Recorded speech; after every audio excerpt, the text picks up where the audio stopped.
Bien, vamos a hacer ahora el backend. El backend lo vamos a hacer en un lenguaje de programación. No importa el lenguaje de programación que ustedes sepan utilizar. Si ustedes saben PHP, Java, Ruby, Python, Go, etcétera, van a utilizar la lógica que yo voy a crear para crear este proyecto. Lo único que nos interesa para este proyecto es que ustedes entiendan qué es lo que realiza el backend. El backend se va a encargar de registrar los usuarios, loguear los usuarios y servir como servidor de WebSocket.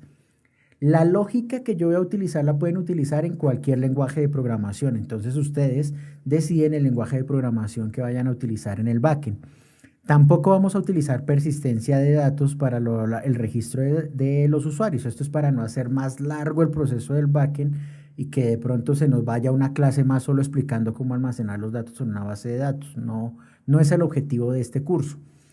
Sin embargo, ustedes desde backend ya utilizan el sistema de gestor de base de datos que ustedes prefieran y almacenan la información. Lo importante es que aquí vamos a utilizar la lógica que pueden utilizar ustedes en el lenguaje de programación preferido de ustedes, ¿ok?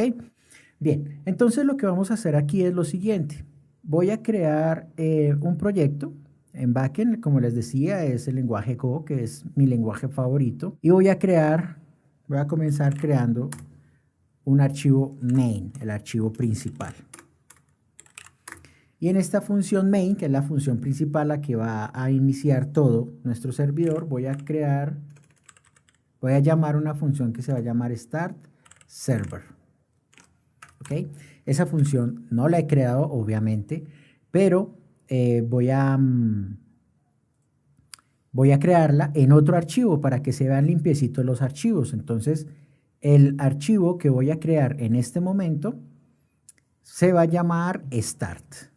¿Ok? Entonces voy a crear ese archivo start que va a tener esa función llamada start server.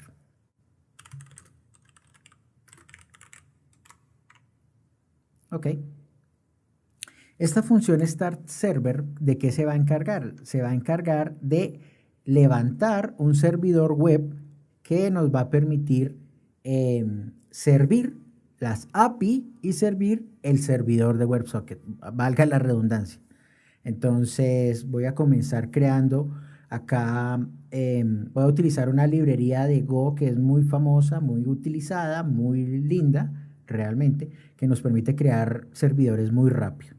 Esa librería se llama Echo. Y aquí ya con esta librería llamada Echo del AppStack, ya estoy creando un servidor web. Entonces voy a configurar ese servidor web para que me permita realizar algunas opciones. ¿Cuáles?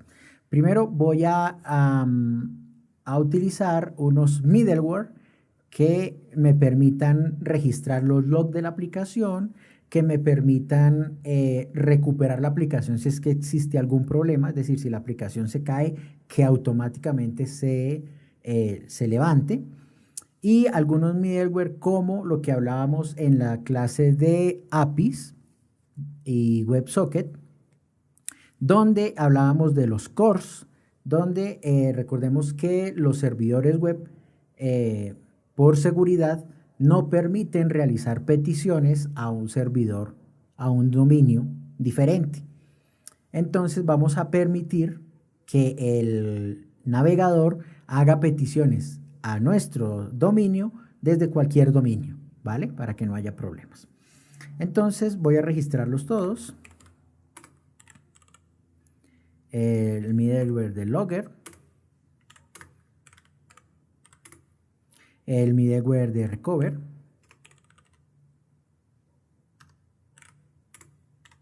¿ok?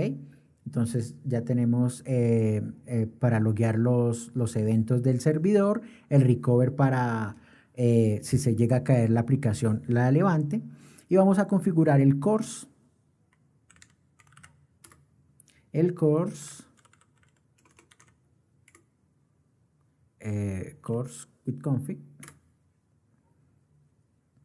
y este va a recibir un middleware course config. Perfecto.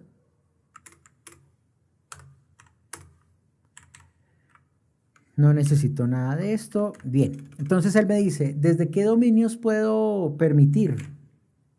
Entonces acá yo le doy un array de strings en el que yo le digo, puede ser desde mi dominio.com, desde mi dominio.com 2.9191. Recuerden que para los navegadores, bueno, en realidad esta dirección es totalmente diferente como dominio a esta de acá.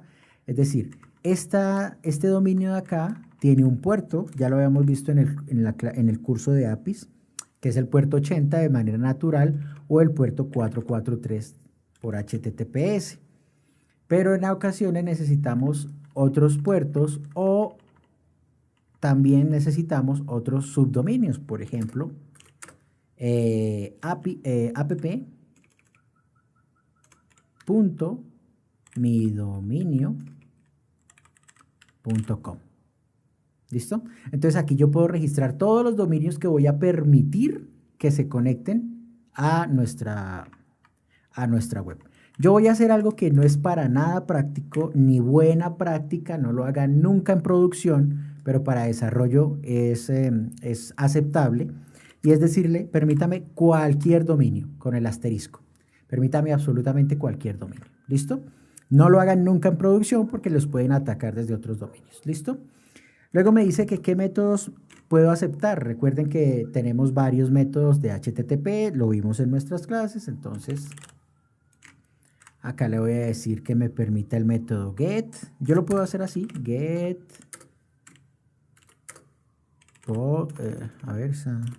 post, put y ¿cuál es el último? Delete. Perfecto. Sin embargo, como que no es tan bonito hacerlo así acá en Go porque ya existen variables constantes que podemos utilizar. Entonces echo.get, echo, que me devuelven exactamente lo mismo que acabé de hacer. Pero utilizar estas constantes es como más entendible, mucho más amigable y es una buena práctica. ¿Ok? Delete y put. ¿Listo? Entonces le estoy diciendo que me permita cualquiera de esos métodos. No le voy a decir headers, no me interesan ninguna de estas informaciones. Entonces ya permití que en mi servidor se me conecten desde cualquier dominio y con estos métodos. ¿Ok? Recuerden, este asterisco solo para desarrollo y de una manera bastante controlada. Bien, ¿qué vamos a continuar haciendo? Ya le permití, ya configuré mi servidor y ahora necesito configurar las rutas, ¿ok? Nuestra API. Entonces acá voy a agregar una función llamada API route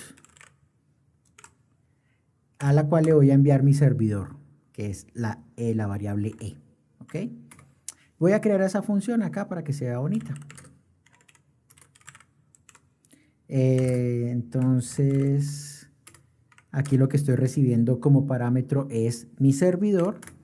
Y ahora aquí, voy a subir un poquito esto, voy a registrar las rutas de mi API. ¿Cuáles rutas necesito? Necesito dos rutas inicialmente. Primera la de registro y segunda la de login, ¿recuerdan? Entonces,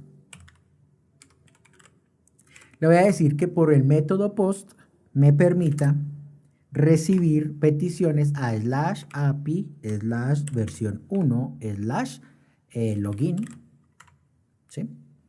Una función que la voy a llamar login. Ya la vamos a crear. También por el método post